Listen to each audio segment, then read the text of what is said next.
Birds வந்து நம்ம கையிலேயே உட்காந்து சாப்பிட்டா அது என்ன மாதிரி ஒரு ஃபீல் இருக்கும்ல.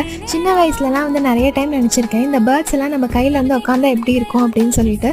ரீசெண்டாக நான் போன பேர்ட் சாங்சுரியில் வந்து எனக்கு அந்த ஒரு ஃபீல் வந்து கிடைச்சிது. நான் வந்து சேலத்து பொண்ணு.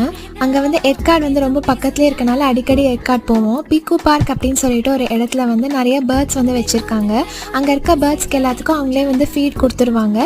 நம்ம கையில் கொஞ்சோண்டு ஃபீட் கொடுப்பாங்க. அந்த ஃபீட் நம்ம கையிலேருந்து அந்த பேர்ட்ஸ் வாங்குறது ரொம்ப ரொம்ப அழகாக இருக்கும். அந்த பேர்ட்ஸோட கலர்லேருந்து இன்ஸ்பயர் ஆகி நான் ஒரு ஆர்ட் பண்ணியிருக்கேன்.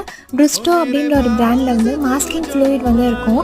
அதை வந்து யூஸ் பண்ணி நான் பேர்ட்ஸ் எல்லாத்துக்குமே வந்து அவுட்லைன் வந்து கொடுத்துட்டு அதை பீல் பண்ணிவிட்டு நான் வந்து கலர் பண்ணியிருக்கேன். இந்த மாஸ்கிங் ஃப்ளூயிடோட மெயின் பர்பஸே வந்து என்ன அப்படின்னா கலர்ஸ் வந்து மற்ற இடத்துல வந்து ஸ்ப்ரெட் ஆகாமல் அதை வந்து ப்ரொடெக்ட் பண்ணும். நமக்கு தேவையான இடத்துல மட்டும் நம்ம கலர் பண்ணிக்கலாம். இது ஃபுல் அண்ட் ஃபுல் ஒரு ஆர்ட் பேஸ்டு சேனல். உங்களுக்கும் ஆர்ட் அண்ட் பெயிண்டிங்ஸ் அப்படின்னா ரொம்ப பிடிக்கும் அப்படின்னா கண்டிப்பாக இந்த சேனலை சப்ஸ்கிரைப் பண்ணிக்கோங்க.